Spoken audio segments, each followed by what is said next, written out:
Hello po, ako po ay nagsasalita on behalf of dialysis patients. Para po sa mga hindi nakakaalam, ito po yung mga pasyente na na-undergo ng dialysis treatment kung saan yun po yung nagsisilbing kidney po nila dahil sa hindi na po gumagana yung kanilang kidney. Ang mga dialysis patient po isa sa mga prone sa sakit na COVID-19.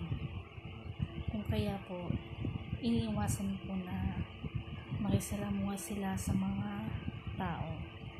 Hindi lang po COVID-19 ay iniiwasan, kundi ang sipon, fever. Sa simpleng sakit na mga ito, pagka nahawa sila,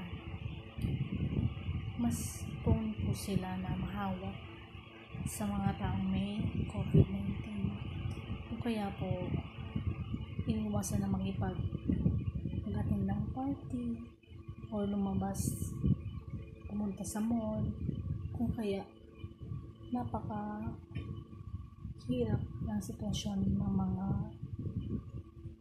pasyenteng may ganitong karamdaman. Ito pa lang po ang i-share ko sa inyo. Sa susunod, mas marami pa po.